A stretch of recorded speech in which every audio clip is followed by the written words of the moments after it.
On this week's episode of Marketing O'Clock. Things aren't A-OK for Google over at the DOJ, and we break it all down. It's my first party, and I'll cry if I want to, but I don't think I will because Google Ads has a new tool.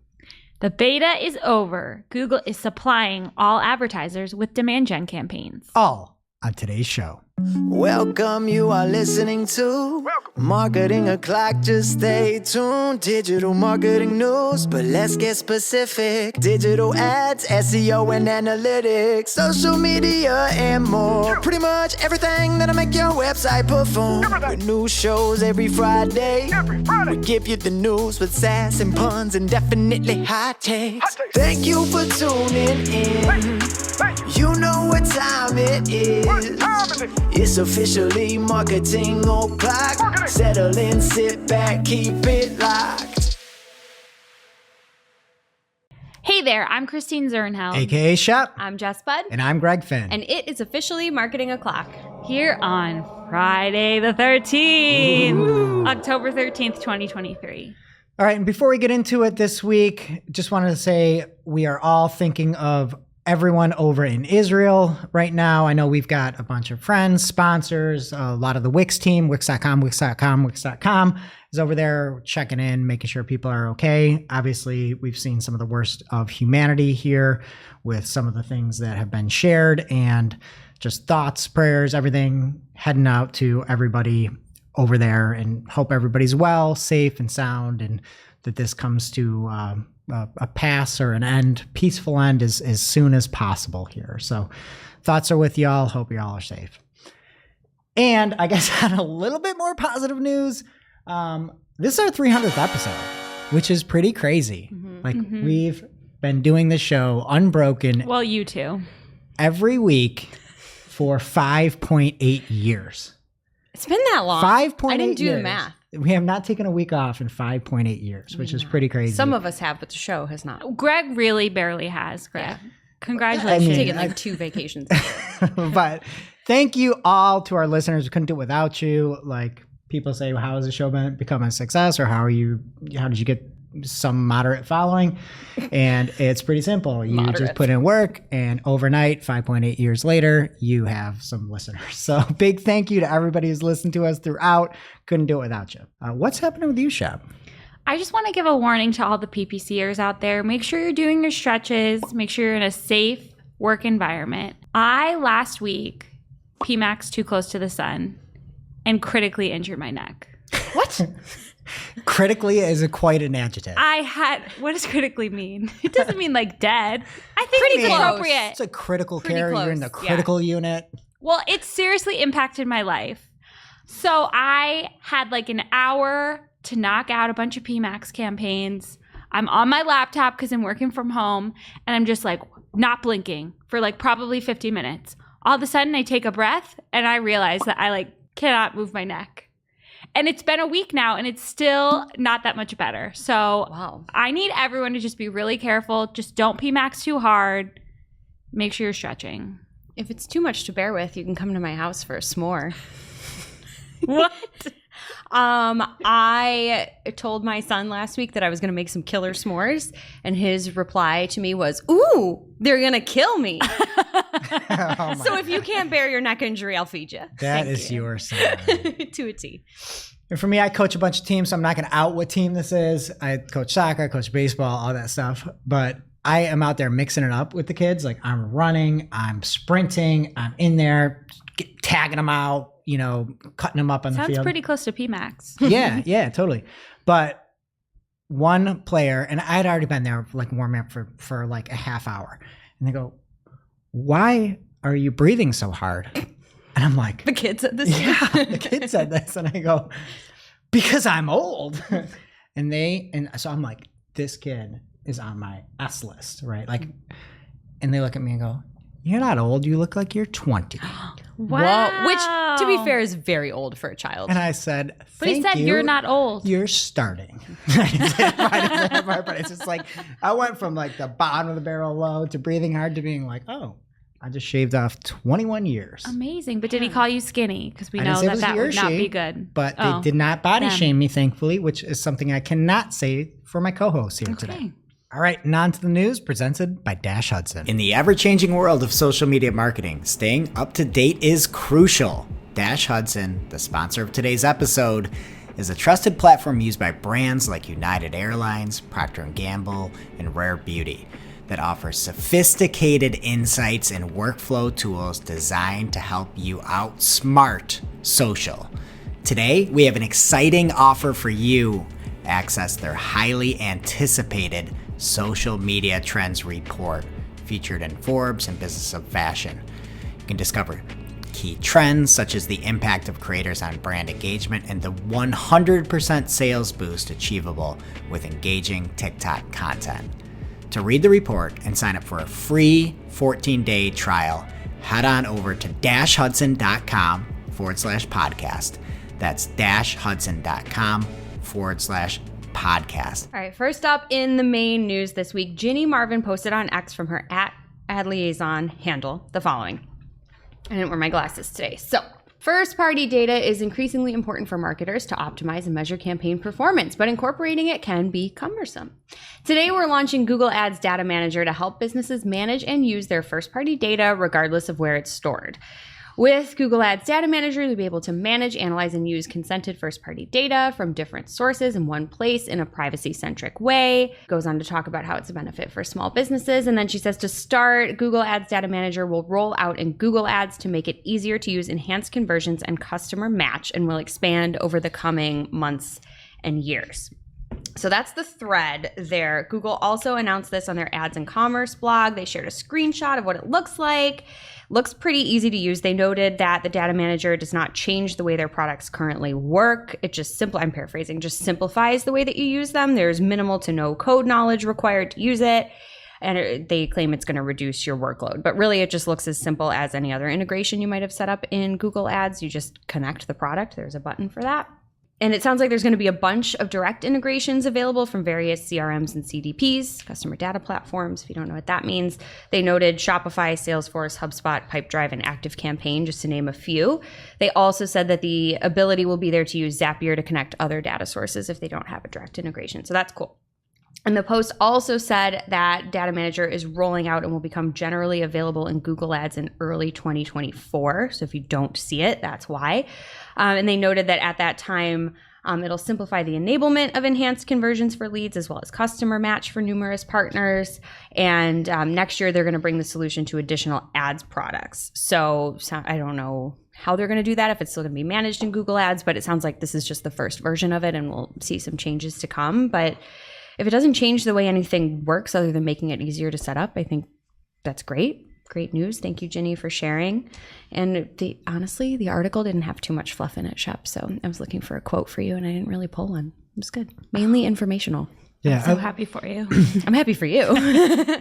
I like the thought of this, but I always just now in the back of my mind have a why is Google doing this kind of thing, like flair to it. So a bunch of the integrations at the beginning look good. There's obviously a lot of Google products like Merchant Center, things like that. But Salesforce, HubSpot, Shopify, all those seem like they are going to be easy to disseminate information to.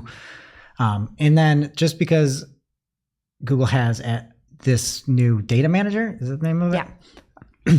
You still you're giving all that information over to Google. All I could think was like sale in quotes, right? It was California that called that exchange a sale.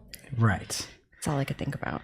So Alistair McTaggart. Yes, If you've been listening man. for 300 episodes, you know. yeah, but is it going to integrate with Microsoft? There's some DOJ stuff we're going to get to in a minute that, might not be the most friendliest integrations out there. So again, nice that you'll be able to pass it though. I think overall this looks good, but I always just have that shred of doubt now after seeing what's happening with the DOJ trial. Yeah, we'll get there. We have more news from Google Ads from Ginny Marvin, our ads liaison. She tweeted on October 10th announcing that demand gen campaigns are now out of beta and rolling out for all accounts. So starting October 10th, hopefully you have them live in your account by now. As a reminder, these run across YouTube, Discover, and Gmail, and they can appear as short form video or carousels. Google's trying to make this a big social push. I wasn't on the episode when we made the original announcement about the beta, but I just have a lot of thoughts about how it's the new version of Discovery, and Discovery campaigns feel so new, right?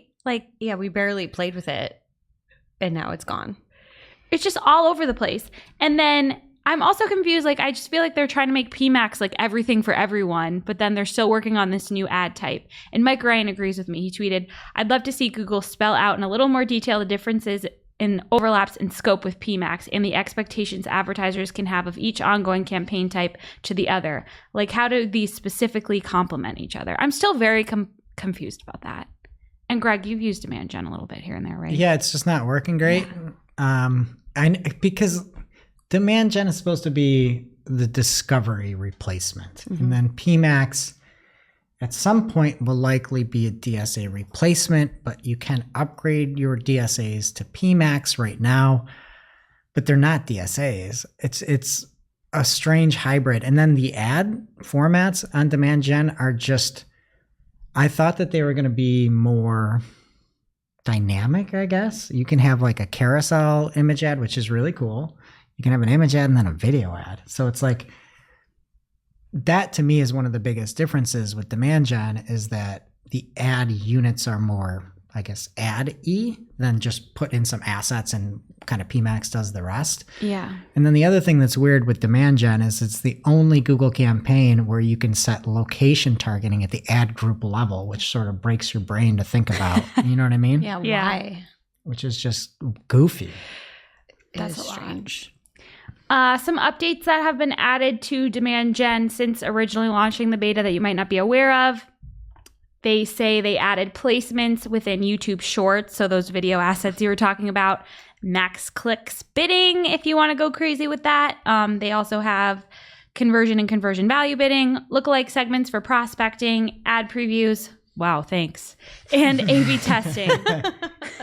Ginny also said this week that merchants can add product feeds. And another big part of this announcement is that starting this week through early 2024, existing discovery campaigns will be migrated to Demand Gen campaigns. I don't know exactly how that's going to look, but everyone should be aware that that's Migrated, happening. not upgraded.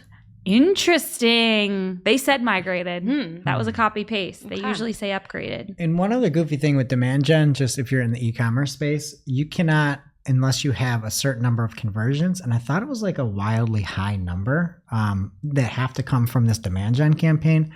I thought it was like 100. I forget exactly what my rep said. Don't hold me to this. But unless you have those conversions, you can't use any like target return on ad spend or max conversion value. You have to let that learn up to a very high threshold in order to turn that on, which is tough if you're a retailer that sells like a wide variety or products with a huge discrepancy in price. Yeah. And it just makes me annoyed because the name Demand Gen just made me think when I first heard it that it might be something for B2B, and it never is. It's never, not ever. B2B. No. It's not for. If you do Demand Gen, you should not use Demand Gen campaigns. It really is like, it is just very Discover. I feel like they just should have kept the name and changed what you could do with it. Why? Yeah. And then stupidly, I'm like, I can set up a shopping campaign brand new and do target return on ad spend. Brand new campaign. But Demand Gen needs, let's say it's 30, not 100. You need 30 conversions to do this. Why is this happening? It has to be trained differently, I guess. It doesn't make any sense to me that you could be like, oh, this one, you could just fire right up from the gate. Not that you should do that, but fire it up as like max conversion value. And then Demand Gen, you can't use max conversion value. That's just strange. Yeah. There's always something they're not telling us. Couple fun things from the actual blog post announcement from this. There were some celeb appearances from PPC chat of people speaking the praises of Demand Gen. So there were like little X posts from Melissa Mackey, Manaha Mani, Gil Gildner, Sam Tomlinson. So that was fun. And just proves that they are looking at PPC chat and they do hear our complaints. And PPC Greg was on there too. Oh, he was? Yeah, the only Greg on the list. Well, yeah, you weren't on there. No. Missing. Also from PPC Greg, he tweeted the article with a screenshot and said, pro tip, if you're going to make a fake stat chart, make sure the math is correct. So there's a fake screen grab in the article of a Demand Gen campaign, and you can like look at the results. So it says they spent $600 and had 300 conversions, and the CPA is $15. And also the impressions don't add up when you're looking at the different ad No, they types. said they got 3,000 conversions. Oh, so they spent $600. The conversion cost was $15, and that somehow they got 3,000. Yeah, isn't that like 2 cents? Like whose account is that? Like Opposite way. It doesn't make any sense. Yeah, 5 cents. I would like to advertise for whatever business is getting these 2 cent CPAs. Anyway, yeah, just check your math. Clearly I didn't. 2 cents. 2 cents, yeah. Okay. You were right. I did the math wrong. We're going to do a recap of everything that's happened in the DOJ versus Google antitrust lawsuit. There's a lot that's happened here. If you recall, we put out some shirts that you can buy, shop.marketingclock.com, if you like to shake the cushions, as we talked about in weeks prior. And there was sort of a lot going on this week. If you're not into PPC, you can skip past this. I'm going to kind of go along and try to explain it to the best of my ability here.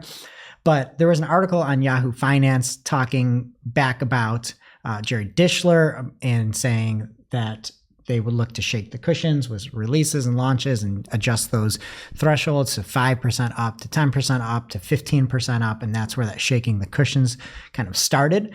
And then Jason Kint at Jason_Kint on X has been a great resource if you're looking for more information.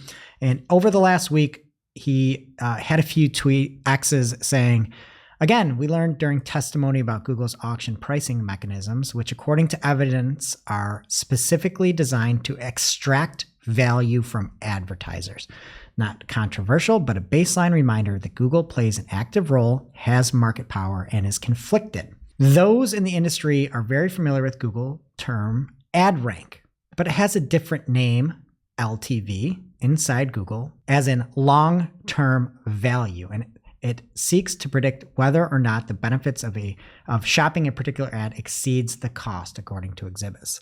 So for a long time, ad rank was basically your quality score times your bid. I don't really talk about ad rank anymore. We still have quality score. It doesn't really mean anything. And then we have other scores like asset scores that don't really mean anything either. But inside of Google, there's something called LTV that is used in conjunction with a bid to try to figure out what to show. So that's internal, and that's the long-term value. They had Dr. Adam Judah of Google, the VP of Product Management, on the stand. And apparently, according to Jason Kint, who was there, he says, in terms of what means long, Judah mostly defined it as status quo. And in terms of value, he defines it broadly and not just for profit for Google. Says Jason. The basic vanilla, quote unquote, Google's words, formula is LTV equals your max bid times the perceived click-through rate or predicted click-through rate minus the beta. So a couple things there. We'll have some charts up in a minute. And Jason goes on to say, folks in the industry also know term quality score, a 1 to 10 value shared with the client. Google actually has a more complex internal metric that includes CQ, creative quality, and LQ, landing page quality.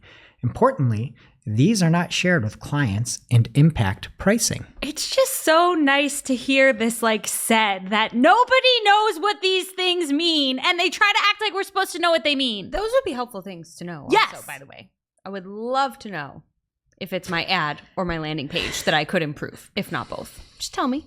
Yep. So again, we've been fed a lot of things, and it does not seem like these things are what is impacting in the back end, and there's more to come here. According to Jason, the testimony goes on to say, how does ad quality impact pricing? According to the exhibit, in 2 ways. There's incidental pricing. Ad quality launches affect the cost per click and the cost per acquisition, and then intentional pricing. So this is where it gets interesting. Intentional pricing is that Google can tune prices using mainly format prices, squishing, and reserves. And I don't know if he meant squishing. I think he meant squashing in there, but we'll get to that in a second. Okay, so the biggest contention with the Department of Justice and Google is that Google, according to the DOJ, Google has the power to affect ad pricing directly. And I'm going to read this just because I think this is interesting. The DOJ then offered, and this is from another account, and you can get the links over at newsletter@marketingclock or community.marketingclock.com. The DOJ then offered an internal document authored by Judah's ads team, which read, we directly affect pricing through tunings of our auction mechanisms. After multiple instances of sparring with DOJ's Dahlquist over semantics, Judah admitted that it could be possible, quote unquote, that Google can directly affect advertisers' costs through tuning or adjusting the cost of different types of clicks or impressions. So Google can tune those up or down. There was another lengthy exchange talking about the randomized generalized second price auction for search ads, which is still running today. And in this case, instead of the highest bidder winning an auction, the RGSP introduced the possibility of randomly switching the first and second place ads in auction if the long-term values, remember that's a Google calculation, are close enough. And then advertisers can change their long-term values in two ways. One, increasing their quality. And that's, again, according to this account, it's a concept that Google blurs in communications with advertisers, or more simply, increasing their bids. So Google says they blurred it? No, this is an account. If there's a quote, I'll say quote. Well, Google did blur it. I agree. Also random? I don't think it's random. They said it wasn't. Okay, so there was an additional testimony that advertisers would have to raise their bid 3.7 times higher to avoid the possibility of a swap in an RGSP auction. So it does seem like the LTV plays a very high role, because your bid would have to be 3.7x to basically bypass RGSP, which is a big multiplier. So Judah stated in one document that was unveiled that if I have to say we randomly disable you if you don't bid high enough, then I'm going to have another bad year at Google Marketing Next, winky face, which people are saying there's a lot of discussion about the winking emoji, I guess, in court. So whatever. And then in another document, Judah had sent a supervisor advocating for his own promotion. He referred to himself as a keeper of many skeletons within ads. One of those skeletons included his advocacy against a 2019 proposal called Incognito, which would have increased privacy within Google search that led to a level that would nearly match DuckDuckGo and collect significantly less data from users. In his successful argument against Incognito, which was never adopted, Judah warned that adoption would lose Google multiple billions of dollars in ad revenue. Not looking good so far here. And then when they were talking about that tuning, it came to light that Judah finally, and I'm reading this here, Judah finally admitted that in terms of changes that affected Google's ad prices, quote, the ups were greater than the downs. As everybody could have decided. And so there was some evidence that was released that was flabbergasting, I guess. We all knew this happened, but I just think that the tact wasn't really there internally. One of the PowerPoints has a man opening his shirt, and instead of the Superman sign, it is a dollar sign. It's so crazy. And it's called Adventures in Pricing. This is the stupidest thing I've ever seen.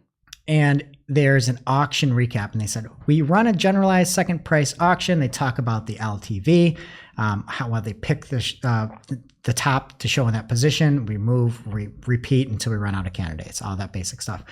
They call long-term value that they were talking about the basic quote unquote vanilla flavor. And again, there's a formula up on screen as to how LTV is created.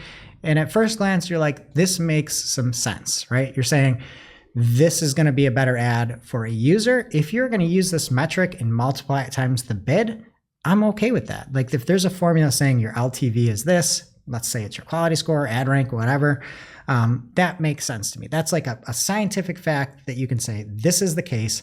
I'm not going to multiply by the bid, and then we're going to see who's better, because you want better experience. So I think this is all great, right? Like this makes sense. It'd be good to know this stuff, but it's fine. And so the way the second pricing works is that there's the LTV that's calculated based off the bid and the eCPM and the CPM cost and all that. And you have the winner of the auction and then the runner-up. And that's based off of the long-term value of the winner and the long-term value of the runner-up. So that long-term value is calculated and the winner pays a cent more than the runner-up, essentially. So you're saying, well, this is what we think this should cost, and you're going to pay 1 cent more than that. So again, I think that's fine. That makes sense to me. And then they talk about the reserve pricing and how they set the reserve so that if the LTV does not hit the reserve, it will not show. So then is where it gets dicey. There's a slide that talks about auction pricing mechanisms. And this is internal Google document. They say, what are auction pricing mechanisms designed to do? Specifically designed to extract value from advertisers, not to advertisers, from advertisers. It's designed to minimize efficiency loss, so click loss and making money. And it's also designed to minimize an adverse response from advertisers. So Joke's on you. with pricing mechanisms, they're trying to get more value, keep people happy, and make more money, basically, is kind of what I'm distilling it down to. They're also saying it's not designed to increase clicks, and more importantly, it is not designed to focus on the user. So they're not trying to get value to the advertiser, and they're not focusing on the user. And again, these are the pricing mechanisms they're going to be talking about. And they say the vanilla pricing may not be sufficient when there's weak or lack of auction pressure. So if that runner-up is a really low bid or going to cost really low, then the vanilla pricing might not be sufficient. And if the reserve is low, then the vanilla pricing might not be sufficient. So in the slide, they say, we need a way to extract value more directly. We need pricing mechanisms with pricing knobs. Just turn it up to 11. Let's go. All right. So they're not shaking cushions with this. They're knobbing it up. Turning knobs. Okay. And this is where that squashing comes in, or squishing from Jason Kent. I think he meant squashing. So there's now a slide talking about squashing and how it works. And instead of using that LTV metric that was calculated, they say they can compress the dynamic range of predicted click-through rates in a given auction, and it's achieved by moving all candidate predictive click-through rates in the direction of the max predictive click-through rate in that auction, and that it effectively simulates auction pressure. So instead of using the LTV that was calculated for everybody, they're now putting a multiplier in there to effectively simulate auction pressure that wasn't there. So they're now bypassing LTV. They're squashing things by including multipliers, again, to move in the direction, saying it's going to move towards having a better click-through rate because they are squashing these together. And so what will happen is, if the LTV of a given click would be $5, and let's say that's the runner-up, traditionally you'd pay $5.01. Mm-hmm. But now the LTV is going to be multiplied by the squashing metric that is going to move towards a higher perceived click-through rate, or whatever the P is in that. I already forgot. So then we could say maybe that runner-up now is simulated auction pressure. It's moving up, and maybe it's now $7. So now the winner doesn't pay $5.01, they pay $7.01 because there's this simulated auction pressure. And this is where I take umbrage with everything, because everything makes sense up until the fact that you are moving all candidate perceived click-through rates in the direction of the max perceived click-through rate. And that is clearly something that is made to what they say simulates auction pressure. And then they have an example of what it looks like, and they've got the Mogwai version of the gremlin, where it essentially improves the auction pressure increase, and they show what the squashing does, and how Google will make more money off of that because there's more auction pressure. And then they find something that basically will worsen the auction pressure. And they've got the actual gremlin when it gets wet in there in this slide. And they say it's going to reduce because there is already auction pressure here. So you might think, well, hey, Google, maybe this is a bad idea, right? Like this is probably not a good idea. So I'm going to introduce another slide here called fine-grained squashing in the slides here. And what fine-grained squashing does is, according to the slides here, they say, now that we know efficiency loss is a natural outcome of any pricing mechanism, how do we go about minimizing it? Can we identify in a robust way pockets of auctions that are more or less susceptible to efficiency loss? And how can we turn down the pricing knobs for auctions that are more susceptible and turn up the pricing knob for auctions that are less susceptible. And there's the ancient alien guy saying, is such a thing even possible? And then the next slide is, yes, it is. And this is where they show how you can combat efficiency loss by using Q-space squishing, aka fine grain squishing, and they look Squashing. at squashing. Sorry, I took Jason's words. And it shows that there are clusters of queries that they can implement the fine-tuned squashing at that level, so that there is efficiency loss. There is no efficiency loss if they would implement it, but if there would be efficiency loss, they wouldn't implement it, essentially. So that is like a deep dive into how much they are impacting the prices that we pay. They are not just using the squashing method, they're using fine grain squashing on certain clusters, queries, to make it likely more favorable.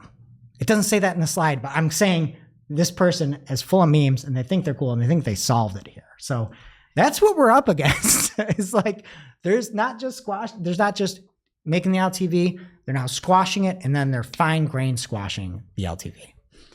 Thank goodness it's squash season. And I have a fear that like Microsoft copies everything they do and that they're like taking notes from these slides. Except they probably already do they it. probably forgot a couple decimal points somewhere. Anyway, so then there was another slide too. If you weren't sick already, there's a news released document called Tuning for Smarties from the Google internal team. And it says ads quality. We're no dummies. And the first slide says tuning in a nutshell. 1, measure things. 2, do math. 3, profit, exclamation. These are real exclamation, slides? Exclamation, real slides. First of all, no design, no memes, no points. So then it goes on to say, what are we tuning again? Question mark. Prices! Exclamation point. God. For every ad, we set a price. If the price is below the bid, the ad can show. Tuning is just adjusting the ranking and pricing. Don't you want to vomit when you see know this? this stuff happens, but I really hoped it was like 2 people at the top and not like a slideshow that probably a lot of people saw. You know what I mean? Arena full of people looking at these stupid, ugly slides, being like, "Yeah, This is so sad. That's what I said. My initial reaction is sad. I knew like it's just a mountain of sadness. And then it's not like Google cares about these guys who made this slideshow. Like they're doing layoffs all the time. Like, Yeah. but Anyway, it goes in, the next slide says the long-term value function. And again, we learned about this. It's LTV. And it says tuning equals adjusting the cost of different types of clicks and impressions. So I just had a field day reading this stuff. And hopefully it's helpful to know, you feel like these platforms are against you sometimes, and it's just nice to see that you're not a crazy person. yeah, because they are." For about 295 episodes, people thought I was a crazy human being. The people thought I was nuts. And then on 1010, the other terms came to fruition here. There was somebody from JP Morgan Chase, and they were on the stand. And the Department of Justice had asked her about how Google changed the amount of information it provided in the paid search performance reports to JP Morgan Chase. And Lim was her name, explained that her team would use these reports to inform the performance of keywords. For instance, the reports allowed her team to easily identify which keywords produced the most value. Yep. And at first, only 5% of keyword performance was not visible to JP Morgan Chase. Over the years, however, that changed to 20% of keywords not being visible. Lim described that 20% as representing a bundle of smaller performance details of certain keywords. And Lim said that this served as a blind spot and that Google was essentially giving JP Morgan Chase less and less information over time, which undermined the firm's advertising strategies. When asked if that change made JP Morgan Chase's ad operations less efficient, Lim replied, potentially, but that she and her team could never know for sure. You couldn't. You don't have the data. How could you know? Okay, and then finally wrapping up here, I think Google actually has actual problems with this one. A lot of it is just showing that you're a rat company and you're just squashing and tuning and turning knobs, trying to shake every cent out of the cushions. But I think this part is an actual problem. So Google has SA360. It came to light that it is 76% of any type of like bid management tool product or ad management tool product. Google has that market cornered. But this is where I think there's a problem. So Amit Varida, who previously served as the director of product management for SA360 at Google, had some testimony from another member of Google. And it was about denying Microsoft's parity on SA360 by refusing to build Bing's auction time bidding feature. The states offered email evidence showing that Varia had believed that Bing's auction time bidding feature would enter the testing phase in the first half of 2020, but that didn't happen. And while Google's counsel argued that both Varia and Kruger's testimony that the testing was delayed due to a lack of resources within Google to prioritize the feature, the states pointed to a 2020 email in which Kruger and Varia discussed how to justify the cancellation to Microsoft in which resource constraints were not mentioned.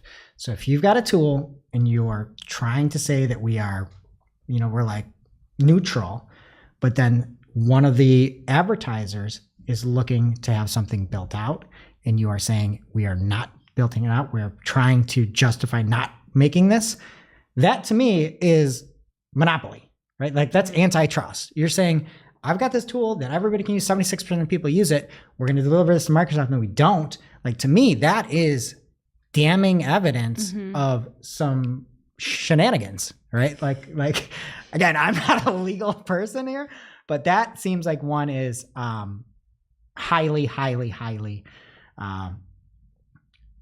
damning, I would say. And then there was also some more testimony that 85 to 90% of the dollars expended through the SA360 flowed to Google Ads. So again, not implementing Microsoft features, saying you'll do it, trying to justify not doing it.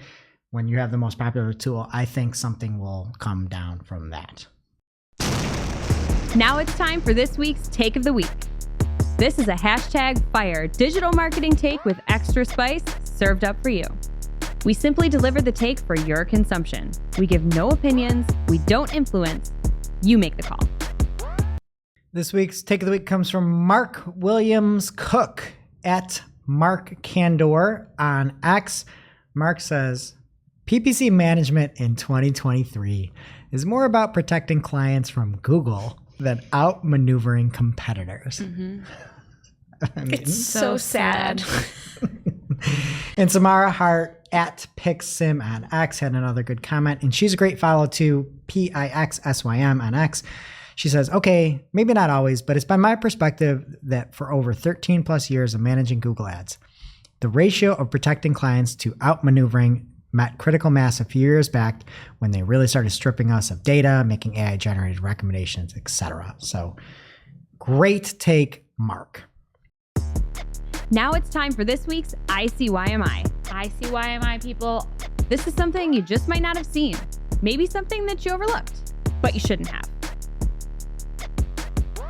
ICYMI people, Collin Slattery has a pie chart that is not appetizing at all. It is titled Match Types Are Meaningless. So this looks at 1,500 keyword queries, and 731 of them were for exact match close variant. 744 of them were for phrase match close variant. So that makes up 47% and then 48% of the chart. And then these tiny little slivers, actual exact match, were two. 2 out of 1,546 queries Yep. that occurred. And then actual phrase match were 69. So that's 4%. And then less than 1% for actual exact. And this is, again, not surprising and really, really sad. Collin's caption made it even better. He said, it's wild how Google has obliterated the meaning of a keyword match type. Google has been loosening it for years and now has completely lost all meaning. Everything is broad match and broad match is no match. Weemp womp. So sad. And a big thank you to Dash Hudson for sponsoring today's episode. Are you a social media manager feeling the constant pressure of navigating the ever-changing social media landscape? Today's modern marketers need access to the latest insights and best practices to stay nimble and drive success. And that's where Dash Hudson's Social Media Trends Report comes in. Trusted by thousands of brands like United Airlines, Rare Beauty, and Procter & Gamble, Dash Hudson is a social media management platform that delivers sophisticated insights and workflow tools, keeping you in the know and saving you time so that you and your team can get back to, well, marketing. Today, we have an exciting offer for our listeners. Dash Hudson is granting you exclusive access to their highly anticipated social media trends report. As featured in publications such as Forbes and Business of Fashion, this free report unveils the social media industry's leading trends and insights, such as the remarkable impact of creators on brand engagement and the incredible 100% sales boost that engaging content on TikTok can achieve. To read the report and sign up for a free 14-day trial, head on over to dashhudson.com/podcast. That's dashhudson.com/podcast. Big thank you to Dash Hudson, dashhudson.com/podcast. Now it's time for this week's Pew Pew Lightning Round. At this point in the show, we split up our content into 3 parts: paid, organic, and social. First up in the paid universe this week, if you were like me looking at some accounts on Wednesday, October 11th, wondering what's going on, they're not spending very much, Barry Schwartz has got us covered. He has an article called Google Ads Serving and Spending Bugs Impacting Many Advertisers. So basically there's something happening in Google Ads. We've seen it in a couple of our client accounts. Google has not given us an answer as to whether it's fixed or not yet. Hopefully we'll have one soon and it'll be fixed. And that's today when we're recording, so this is fresh. Yeah. There might be a resolution by the time this is out. And I'm just mad, so I'm going to talk about this now and have to find a new working hard, hardly working later. But the fact that I had to actually message Greg in a panic attack, what's going on? Do we need to uninstall ClickCease? And then he Googled it and there was something going on. I knew it was happening. I for some reason, I was making notes for the show and I just didn't put 2 and 2 together because you came at me with one thought and yeah. How about a notification in the platform that says there's a known bug if you're acknowledging it? That would be nice. That would be really nice. Mm-hmm. X appears to have a new ad format that cannot be blocked or reported and there's no ad label. These are truly wild times that we're living in. These are the best ads to run. Just run them. So, no consequences. We heard about this from Search Engine Land, and there is a tweet in here from an account called I Hate My Favorite Teams. Good luck to you. You can follow them in our newsletter or on marketingclock.com for all the links. And it says, this is new, a Twitter ad without an account attached that I can't block or interact with. Glitch or trial balloon? I mean, I hope it's a glitch. There's nothing you can do. So these are not the best can't- ads to run. You can't can't do click ads this. like this. Yeah, you can't. This Can't be. What's the point? Yeah. You can't click No. it. What do? Make the image bigger? It's This also isn't not useful legal. to anyone. No. Forget that though. As a user, there's nothing I could do here. As an advertiser, there's nothing I can do here. As a user, I'd like a little sponsored label. Mm-hmm. Okay, more sad news, you guys. Let's do a little check-in on the search term report here, shall we? Oh, okay. First from Joe at the Joe Schmo on Twitter. $322 click. Google Ads matched the search Gallardo Abogados, which I'm assuming is a lawyer. I don't know. And I'm sorry I butchered your name. I'm not cultured. To my keyword, accident injury lawyer. My settings are English only. This firm is in Florida. My client is nowhere close. Horrific. Will appeal. And it shows 1 click. How sad. For $322 matched to accident injury lawyer. The DOJ should be on this. I can't believe they showed us the search term. And again, it's phrase match. It's called phrase match, which used to mean the phrase had to be in there. Those were my favorite days. And people that are inexperienced will never know that. And they still call exact match. And people starting up on the platform are going to burn through all their money and be done with Google Ads forever. Next up from Sean Ellie at SLE2134 on X, he says, this might be a new record for me, seeing 1 conversion out of 28 and seeing 16% of total spend. So for the search terms in this campaign, he only sees the search term for 1 conversion out of 28 of them and 16% of the total spend. When do we start getting to see the BS privacy part of the internal memos and docs? I want the PowerPoint on that. Yes. I want the memes. That is incredible. The spend was roughly $300, and you can only see search terms for $400. The spend was $3,000. You can only see search terms for about $476 worth of terms. You can only see one conversion, and 27 conversions are hidden. Show me those 27 because I'll give you more money. Hide the other stuff that Seriously. you don't want me to see, but why wouldn't you be stupid or be smart in being stupid and show me So the dumb. stuff that I would spend more on? Here's a little update from Ben Goldman at BenGoldman33 on X. He tweeted asking our at Ads Liaison, has something changed with the keyword planner? In the past, we would be able to see metrics associated with each keyword, including spend, when looking at forecasts, but now I'm only seeing the estimates by location. Curious why this has changed, or is it a bug? And Ginny responded and said, few advertisers were using individual and ad group keyword forecasting and keyword planner, so as of this summer, we're no longer maintaining these forecasts in our system. Campaign level forecasts and historical keyword level data is still available. How do you even have time when you're like squashing so many things to like take so many things away? I don't understand. If you don't laugh, you just have to cry. And this is our 300th episode, so I'm going to laugh because this is... We cried for $2.99. Yeah, We're here to laugh. 299 weeks. Next up here, Microsoft Advertising released the Ultimate Advertising Playbook for Holiday 2023. I'm kind of feeling this, you guys, this article is truly nothing. Oh, I love it. Do tell. These were the bullet points. Starting early is key. It's too late to start early. You missed that, Microsoft. I was waiting in line for a flu shot surrounded by Santa Clauses. It's too late to start early. If you're looking for another way to say starting early is key, you could use bullet point number 2, which is holiday conversions will come from October clicks. We're halfway through. An average of 67% of November purchases and 50% of December purchases were directly attributed to customer clicks in October. Consumer clicks in October. Is the third bullet point build a time machine? It's already too late. The third bullet point is deal seeking is the new shopping fever. Over 2/3 of U.S. shoppers are spending the most time looking for coupons and deals. Was this written by AI? Yes, it was. For sure. Fourth bullet, diversifying your ad strategy pays off. Specifically, they're talking about device targeting. Like what? Like we're talking about e-commerce. Like That's not they're all diversifying using your mobile. strategy. You should be on computers and phones. Right. I'm concerned. Okay, finally, some light here. Anthony Hickman is still tweeting. Hickman! Did you see the name of that marketing playbook too? Yes, Your- the Ultimate Advertising Playbook for Holiday 2023. Oh, I just saw it in the link, where I added to the story. It says, download your festive season marketing playbook. No, they should have used that in the title. The title was the most boring thing I've ever heard.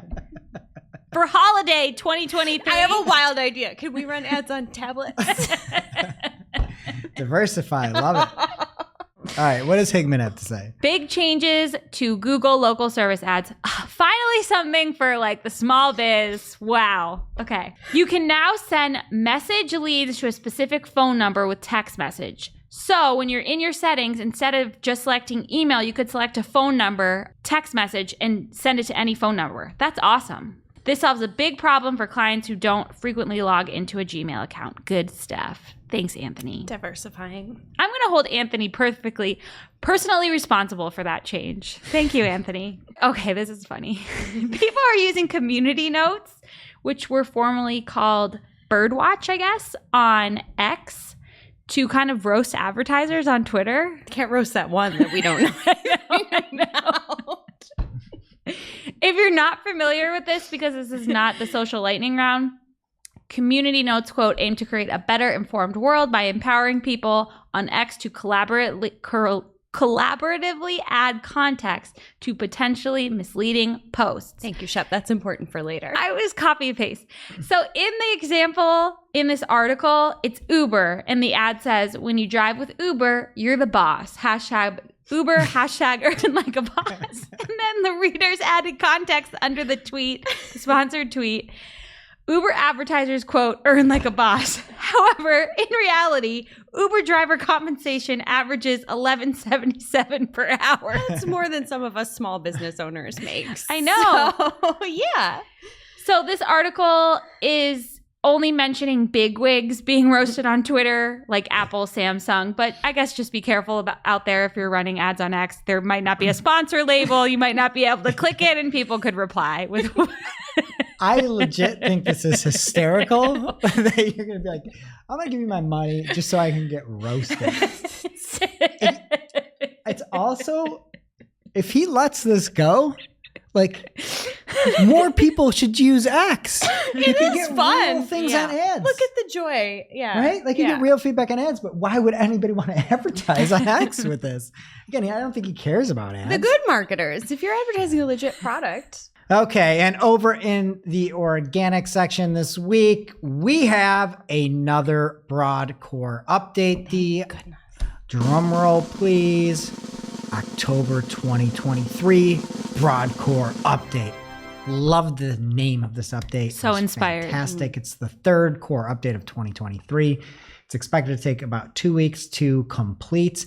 And the thing that I think is tough, this came out on the 5th. On October 4th, Google unleashed the October 2023 spam update, right? And this was right on the heels of September 14th's helpful content update. So we've got update hysteria here. And we'll see a little bit more in 2 weeks what's going on. But if you care about your rankings and traffic from organic Google, check it out, see how you're doing with it. Okay, from Danny Sullivan on his @SearchLiaison handle on X, he says there's an ongoing issue that's delaying the indexing of newly published content. This was on October 5th as well. So you have one more wrench to throw in there if you saw a traffic drop. He says, we're working on identifying the root cause. You can monitor progress here. And then that was fixed later in that day. So that was only an October 5th issue, I believe. Okay, from Jason Kint @Jason_Kint on X. He says, wow, Californians will now be able to one-click purge all of their data from all registered data brokers. And it's linking over to the new California Delete Act. It was signed by Governor Newsom into law. So it is apparently you will be able to purge all of your info if it's stored by a data broker. So just something to be aware of for Californians. Okay, we talked about this quickly, that Google Assistant and Bard is coming within a few months to iOS and Android. And Glenn Gabe talks about it. Again, when Glenn Gabe speaks, we listen. All right, and Glenn says, I can't emphasize enough how important a move this is for Google. In my post all about the code red that triggered thousands of code reds at publishers, I mentioned where this is all headed AI-wise is like a Jarvis-like assistant. And this is exactly where Assistant with Bard is moving. So there is a great post that you can read over on gsqi.com if you wanted to see about those code reds and where this might all fit into place is really that kind of all-inclusive assistant that can do everything. So great call by Glenn initially, and seeing it here at least announced to the masses. All right, and keeping it Glenn Gabe, Glenn says the battle continues. After sharing about VentureBeat being one of the first publishers to block Google Extend so that Bard and Vertex AI cannot train on their content, an SEO from Advanced Local explained they did too across a large number of sites and eager to see how this progresses. So we talked about it last week. If you use user agent Google-Extended and you disallow that bot, Google cannot use Bard and Vertex AI. You also can block ChatGPT bot by user agent GPT bot. And then there's a whole bunch more. You can block more, but people are starting to use it. And I'd say that Advanced Local is a pretty search forward company, and they're doing this. I think a lot of publishers will do it, because if you can't be trained on this local news, you can't have AI generating local news. And that seems like a very easy thing to do. Obviously, we got it wrong a few times with some of those examples about a month back. But if you're a publisher, you might want to block that. Okay, a little helpful content update here from Lily Ray. She says, looking at the biggest losers of the helpful content update is pretty revealing. This site, which lost 70+% of its traffic, tries to target all the keywords with listicle articles that round up Pinterest images without any attribution, plus 2 to 3 sentences each as its primary content strategy. And then goes on to say, As a heavily tattooed person, not only is the tattoo content vague and unhelpful, it's actually upsetting to read. These articles pull pictures of tattoos without mentioning the artist or where the images came from, and are, of course, making money off the ads. Not fair to artists. And this is what a helpful content update should do. If you get somewhere and you like the art and you can't find the artist, that is not helpful. It's not helpful. It's unhelpful. So you love to see it. And we've got a little Discover roundup here this week. Authorship is dead. Long live authorship. According to Glenn Gabe, he spotted a new option to get the latest on an author, it appears. And it's he saw it for Barry Schwartz, friend of the show. And you can tap on the link and get a fresh SERP entity with the knowledge panel for Barry, articles, carousel, and more. So somebody responded to Glenn saying, I'm going to keep my eyes open for it. Any idea what triggers them? And Glenn says, entities that Google can figure out is tied to the source of their article in the feed. I've seen those tags for some time, but that was the first time I've seen an author surface, which led to their knowledge panel, article carousel, etc. We're seeing more and more authors surface. All right, Glenn Gabe also found more Discover information where if you focus on news SEO, this could be beneficial to you. He says he uses Discover often, and it's the first time that he's seen Google News Showcase show up on his feed. The card explains that the article was selected for the Google News Showcase by the editors at the publication, which was interesting. So, and the example that he has and is up on screen, you can see that the story was selected for Google News Showcase by the editors at the New York Post. So I guess a little bit of a human element in there. Okay, and I hate this news. Barry Schwartz at RustyBrick on X found a new design in the SERPs where Google is testing a line divider between the URL, the site name, the favicon, and the search snippet's description. I think this looks horrific. I think things should be smushed together. Again, there's lots of testing to try to figure out how you could make sure you're making a revenue. This makes things look very disjointed to me, at least. Looks like two different things. Looks like two different things. I hate it. Also from Glenn Gabe, there are new features for Google Vertex AI search platform for doctors. And he has a quote, it can cite and link to the original source of the info. This should help alleviate concerns that the AI might be hallucinating or generating inaccurate responses. And it's for Google Cloud. Reading the article, there are a couple things that kind of worried me on here where they said the healthcare industry is home to troves of valuable information and data, but it can be challenging for clinicians to find since it's often stored across multiple systems and formats. Google Cloud's new search tool will allow doctors to pull information from clinical notes, scan documents, and electronic health records so it can all be accessed in one place. So here's the scary part. For instance, if doctors want to know about a patient's history, they no longer need to read through their notes, faxes, and electronic health records separately. Instead, they can search questions such as, what medications has this patient taken in the last 12 months? And see the relevant information in one place. No, thank you. You might want to just flip through those notes a couple times too. That's why they have notes. Better yet, ask me. I'll tell you. Just try to make images and stuff with AI. A lot goes wrong. There's a lot wrong. A lot gets wrong. We have seen it. Gets a lot wrong. so maybe ask your doctors if they're in the Vertex AI for this. Okay, and over to YouTube. They're testing community post feed on home and mobile. According to Google, they're saying that we've heard YouTube users are looking for more ways to find community posts from creators. So they're making a posts-only feed on the home tab on mobile devices. I guess it's not desktop, only mobile. And so you can view posts from channels you're engaged with in the past or what YouTube thinks you will like. I don't get the posts necessarily, but I guess if you're huge into YouTube, maybe it's for you. And apparently it's being tested on select Android and iOS smartphones. Okay, YouTube creators had another video released with a bunch of new updates. And I just gotta say, they cannot get the quality right on this creators. I look at the creators and I'm like, wow, like sometimes I feel bad about the quality of the show and like the video and stuff like that. Our like, show? Yeah, I think it's a little too light, some things like that. You look at this and this is like one of those, like the first webcams. There's like 10 pixels in there, and then they put a little overlay for subscribers, and it looks like somehow they cut the S's out. And, like the S's didn't cut right on the beginning and the end, and they pasted it in. It looks like it is a disaster. We're doing okay here. We're doing great. We're doing awesome. We should run that creator. We should do 300 more episodes. So wait, the YouTube creators program doesn't have like a proper editing team? Like No, and it's the video is always the audio's not good, the video's not good, but you know what? I don't get it. They're a video streaming. They have a really good PowerPoint team at Google, and so that's where all the design do resources not. went. Contrast this to like a Liver King edited video on Instagram. He's like at the next level. It's been a long time since I've seen that man and his family. How they doing? He's not good. Literally I'm about to find lose one his of eye. your creators and hire them. I know. This is awful. It's like it's atrocious. Fine, reach out to Liver King. I Okay, like he's this. been quiet. I like this. He's I back think on steroids. it's Back raw. on the juice.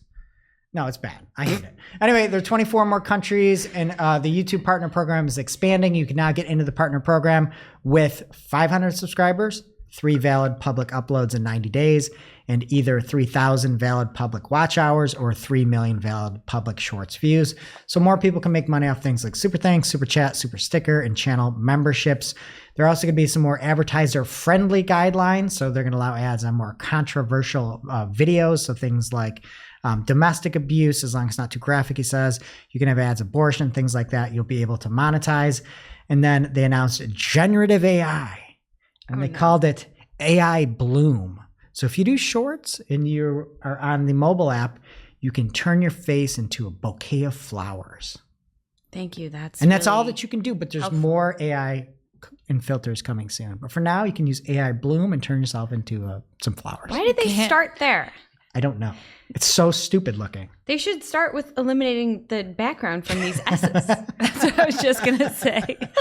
All right. And from at YouTube Liaison on X, there you can now add a related video to a short as part of the upload flow. We talked about this 3 weeks ago. You had to upload the video, then go back and add the related video. You now can do it when you upload at the same time.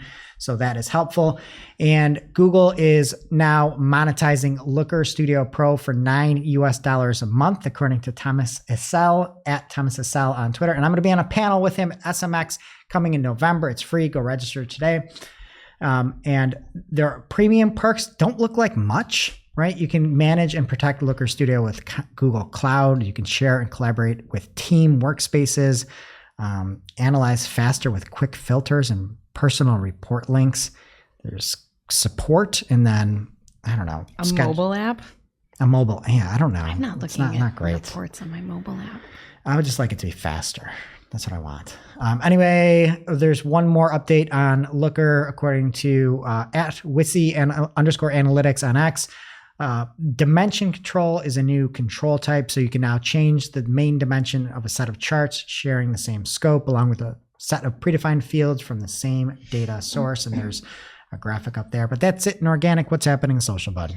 All right, we're long, so I am going to fly through. But first up, just FYI, Threads is still trying. A user on Threads at William Max spotted what looks like a trending feature that was leaked, a trending topics feature that was leaked in the timeline. They said they're not like an app researcher or anything like that, but it looks like they follow a bunch of meta engineers and somebody shared something by accident. So this may be coming.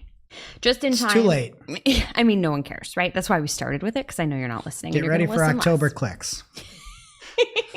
Just in time for the holidays, if you're still trying to get into things early, Instagram is planning to add some new stickers. They're not stupid ones either. Greg, they're working on a new app sticker to help businesses promote apps within stories. A secret, which sounds stupid but isn't. It'll display a secret message, presumably to folks that respond to the story with a message. So this could be a cool way to share a promo or hint at an exclusive drop. There's good uses for that. This one's stupid, but I love it. You can add a music pick. Well, they're testing this, working on it. You can add a music pick sticker to your stories that will enable respondents to share their top tracks at the moment, which could be fun for our marketing a playlist. And speaking of the holidays, but a different one, spooky TikTok users can rejoice. They have announced some new AR effects for anyone that doesn't feel like trick-or-treating IRL. They're creepy. This one on the right looks like how I feel inside, so I might just download TikTok. It's good. From social media today, TikTok is also adding more direct publishing options to its API to facilitate third-party posting. So in addition to being able to publish videos directly out to TikTok from some other platforms, creators will also be able to schedule said posts from platforms where they're managing social. So that's great. TikTok's just putting themselves out there, trying to make it easy for folks. Now we've got a whole bunch of X news.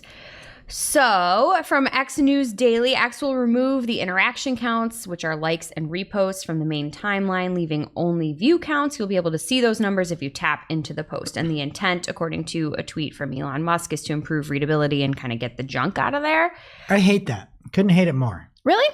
Yeah, I like seeing that there's like a ratio of likes to reposts or reposts to likes.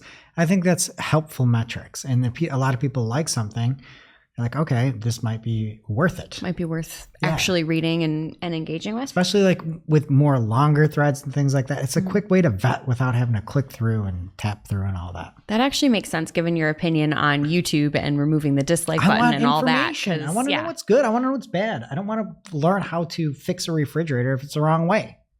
That's fair.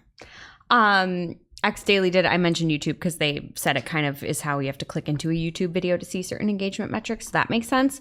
But just on the engagement front, Andrea Conway, who is a designer for X, posted that the platform has plans to keep tweaking their approach to engagement. So not only how they display metrics, but how you actually engage with the post. She said they're doing more with, or plan to do more with gestural interactions like double tapping and swiping. This to me just makes it feel like more of a media focused platform then, because those are some of the things that we do with like Instagram, for example, or like I said about YouTube. So they're shifting away from just text-based content, maybe going to be more media first. And we know that they're working on that because, speaking of, X is testing variable video upload quality options. So Elon tweeted that the lower resolution choices are for those uploading time-sensitive video via slow or expensive internet connection. So basically, they're going to let creators choose the quality at which they upload a video so that maybe, you can get it there faster if you need to. Another post from X Daily that the change is now live. You can pin up to 10 lists and communities. So congratulations to you. A post on X from Aaron at Aaron P613. 612 was taken. X Premium will be broken up into 3 tiers. Premium Basic, which will have full ads. Premium Standard, which will have half ads. And Premium Plus with no ads. That's all we see from this post. There's no word on price. Maybe they'll try to undercut that $14 to $17 option that Meta tossed out last week for Facebook and Instagram. Can you click on the ads? If you know who they're from and you can perhaps take an action, that would be ideal. Maybe you have to pay to be able to engage with ads. What a racket. So thank you, Shep, for telling everyone what Community Notes is all about, because they posted something. They said, thank you to the contributors who have been active over the last few days, helping to keep people on X informed. They shared some impact of the work that the community is doing to try and keep things factual and correct. They also announced that they are working on some things that will help contributors and people on X further. They're actively working on improved media matching to help automatically show notes on even more posts with matching videos and images. They've seen notifications that people who have liked, reposted, or replied to a post are then later receiving a note. They're scaling that up so people can get information even if it's added after the fact, which I love. And then they also noted that last week they rolled out a massive speed improvement to make notes appear faster, and they are working on further speed gains. So again, knowing that there's world events going on that are kind of sensitive, they're really pushing towards that. And I love to see it, but I love to see it in general because we are big Community Notes fans around here. And last but not least, a post on X from Glenn Schmelze at Hey Glens. He says, say what you will about this platform's owner, but a publicly traded company would never post something like this. CC at Greg Finn. And he reposted a post from Elon Musk that said, worth going back and forth between the For You and Following tabs so you see both your explicit follows and algorithmic recommendations. Greg Finn, your thoughts? I'm with Glenn. Like, so many things have algorithmic recommendations that you can only snooze, can't get out of. And he's saying, hey, try it. You might like it. Maybe you don't like it. But you don't have to have it shoveled down your face. Like, I think everything he's doing. Well, I think most of what he's doing is stupid. I take it back. But he does do some smart things, and still being able to actually have a following is critical for X. Yeah. And he does keep people posted on what's going on, and there's a lot going on, a lot of changes being made. So yeah, check out your different versions of your feed. And then if you want to pay to not have ads in either one of them, power to you. In the ever-changing world of social media marketing, staying up to date is crucial. Dash Hudson, today's sponsor, is a social media management platform trusted by thousands of leading brands like Rare Beauty and United Airlines that is designed to help you navigate the landscape with its sophisticated insights and workflow tools. Today, we're giving you access to Dash Hudson's highly anticipated social media trends report to unlock the trends, insights, and the best practices you need to outsmart social. To read the report and sign up for a free 14-day trial, head over to dashhudson.com/podcast. That's dashhudson.com/podcast for that report and free 14 days.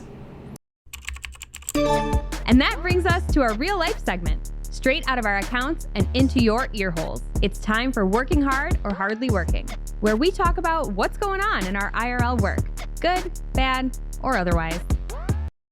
Just to reiterate what I was harping on before, it would be nice if there was a Google Ads bug of some sort to receive an email, or you're going to give me a notification in platform about my budget being too low. Perhaps you could tell me my ads aren't serving because of a bug. The Google Ads status dashboard barely even works properly. Like, you're asking for too much.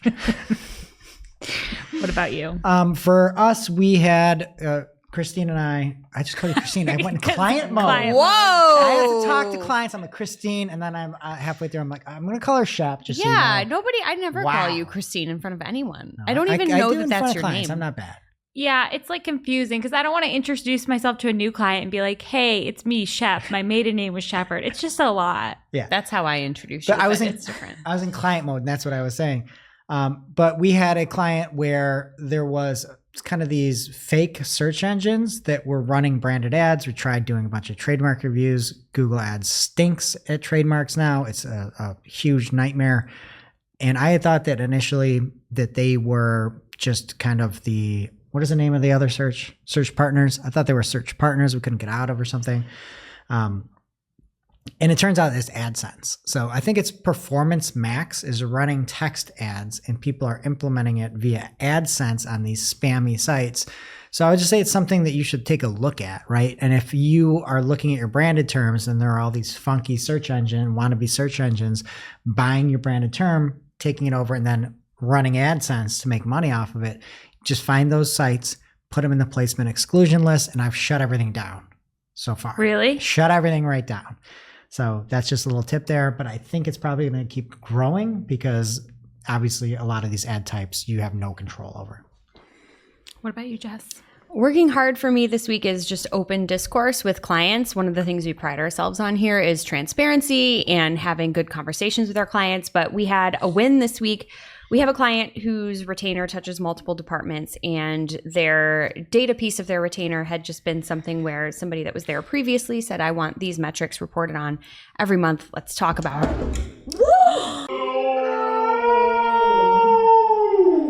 It's fine. All right, for the continuity editors out there, I just spilled my drink over absolutely everything because I was talking with my hands. So this is Shep's computer, but I'm going to finish what I had to say. So open discourse with a client. They were just getting some repetitive reporting that we were finding insights they weren't really doing much with. And we said, hey, can we use the hours for this portion of the retainer to do some smarter reporting that will help our PPC team do better for you? And now we're going to do that. So just communicating, I guess, the lesson there with clients or in-house. If you're using resources that aren't really being spent in the best way, just have a conversation about it because you can always iterate and move forward and do better. And next time I will keep my hands to myself. That is the end of Working Hard and Hardly Working. And now for this week's Cool Tool. As a reminder, our Cool Tool segment is not an official endorsement or paid mention. We're simply sharing something we found in our travels that may be of use to our listeners. And is really, really cool. This week's Cool Tool helps with making lists of keywords, and we heard about it from Thomas Excel at Thomas Excel on X. It is the Google Ads Add a Keyword Match Type Helper, a Chrome extension that helps you change search term match types without manually adding brackets or quotation marks while you're in the search term report. I have been dying for such functionality, so it's very handy. Thank you so much for pointing that out. As always, we will have the links in either newsletter.marketingoclock.com or on Discord, community.marketingoclock.com. So pick your poison, don't spill it on yourself, and check it out. Now it's time for our must-read marketing article of the week. An article so advanced, so in-depth, so detailed that we simply cannot cover it in its entirety on today's show. This week's must-read marketing article of the week comes from Casey Markey over on Search Engine Land. And Casey has an article called How to Survive and Thrive in a Google Helpful Content World. Casey goes through 7 different things to consider if your website was impacted by Google's latest helpful content update, including 1, that ad companies are not your friend. 2, you always optimize for usability. 3, stop using interstitials and pop-ups incorrectly. 4, helpful content doesn't mean more content. 5, bloggers must support any and all health claims. 6, that you stop writing your copy just because you think it'll rank. And lastly, that you should niche down and elevate individual expertise. It's a fantastic article. Just make sure you know if it's the helpful content update, the October spam update, or the October 2023 update. But anyway, appreciate it. Thank you, Casey. And now onto our playlist of curated songs to work to. You can head over to playlist.marketingoclock.com to listen to Marketing and Playlist. Just about what you added to the list this week. That was terrible. From memory, Supernova Goes Pop by Powerman 5000. I will be going with Celebrate by the Jonas Brothers. Team Sophie, though. Greg? I'm going to go with Mac Miller Weekend. All right, that does it for today's show. It is now officially not Marketing O'Clock. Thanks for listening. We miss you already. We can't wait to see you next week. Thanks for listening to Marketing O'Clock. If you're looking for more information on today's topics, head over to marketingoclock.com/newsletter to receive every single article we covered. We share the news as it breaks in our Discord community. Head over to community.marketingoclock.com to join.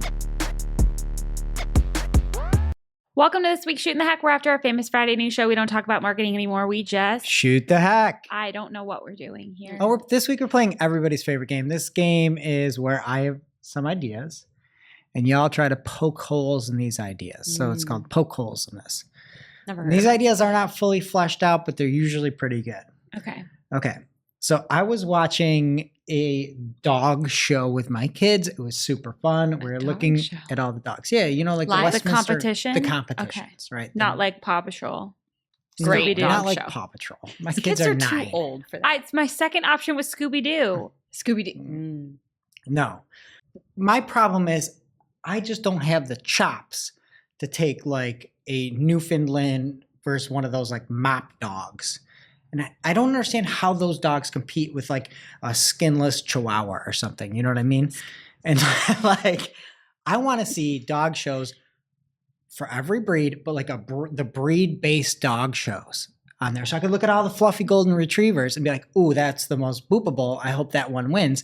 Because I can't compare those things together. I can't compare like a big jowly Mastiff versus one of those little, fluffy white dogs with the brown eye drizzle. Are these looks-based competitions? I thought it was like a skills competition. At a dog show. No, it's all okay. breed centric. Like which dog properly represents the breed the best.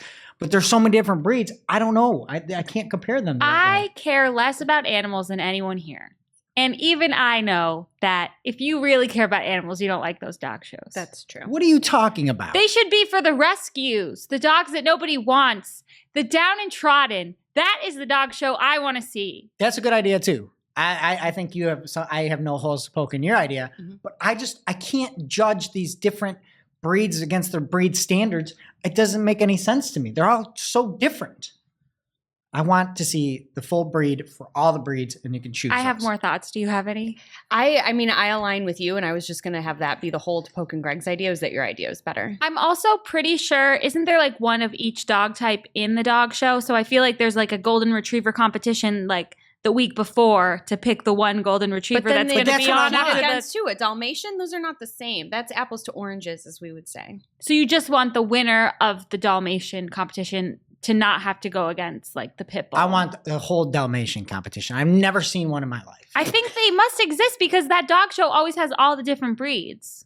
Right, but I always see the breeds competing against each other, and I cannot compare them. My brain doesn't work. Like Well, you're not the judge. ESPN 13 for dogs. Yes, Just I so want we can see all the dog the time. shows. I wanted the dog channel. Okay. Yeah. It's just dog shows, and you see what breed's on there. You watch that breed, and you're like, oh, this is great. You're welcome for improving your idea twice. Thank you. Okay, next up, another idea here.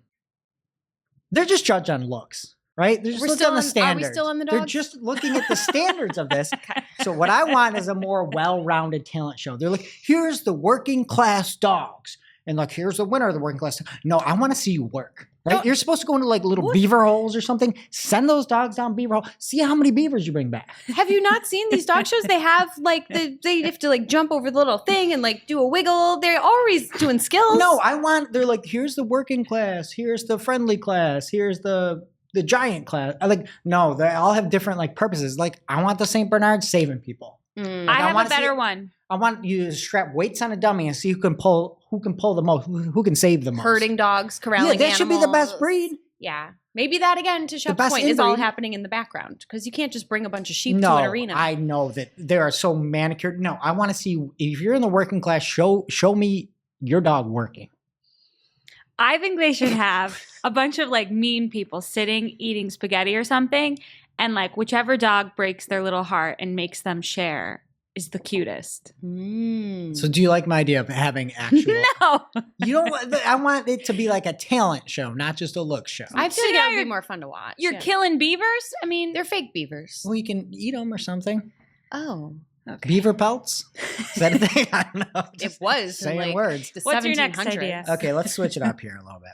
I feel like the judge has too much control. There's no scoring on there. Like, if you can go to Reddit r True Rate Me and see a full-on scoring system of how you score human faces, you can score dogs. It's just a subjective opinion from that They're judge. holding up numbers, scores. No, there's not. The guy just goes, or guy or gal just goes out in the middle and it's like, his little snotty look on the face, and it's like, give me the Bichon, the Golden, boo-boo, and that's the order. And it's like, you just made that up. I want to know the scores. I want to see where you got docked points. I want science. I want data. I need more scores for this, not just your judge's opinion on that day. But he's a judge. I have no notes. I don't like dog shows. I just feel like you got a problem with dog shows. You That's take it up when with I the AKC, yeah. What? American Kennel Club. That's when I take my Thanksgiving nap. Okay. So you're not a dog show fan. So I'm let's switch out. it up a little bit. All right. I think, honestly, half of the dog show is about dogs, and the other half of the dog show is about the handlers. If you look at them, sure. they have glittery shoes. They have all these dresses on. You have doofuses out there running in suits and shoes. You're like wearing nun bush I have great shoes. dog show shoes today. You do. You would be perfect for a dog show. So here, it's too much about the handlers. They have their little outfits. It's too much. Half the people look like they have never run in their life, and they're running there. What I think we should do, the handlers should have clothing attire, mandatory uniform, but one step further. It should be like Realtree camo. I don't want to see them. I don't want to see the handler out there. I just want the dog. Put them all in the Realtree camo. Nobody's going to be looking at the handler Or anymore. blue. Isn't the thing blue? The Or area is blue, whatever. Blue I screen. want them out. I don't want to look at the handler and their golden shoes and things like that. I want to look at the dog. I had no idea you were so passionate about dog shows. I don't think he is. More than that, if that dog's really behaved, shouldn't you do like a random handler that's not the dog's real? Ooh, Yeah. See, you Boy, are the You dog are show. good at this. You are not sleeping. Wouldn't during that be your funny nap if on you had Thanksgiving. like mossy oak or something like that, just covered, Just and you hiding. just don't see the handlers? Then and you stuff look like the that sheepdog with the thingies. Then they're going to get rated. Do you have Maybe any that's the more? improvement. No, I think we fixed it. I think we did too. Can't wait for Thanksgiving. And All we'll right. see you next week.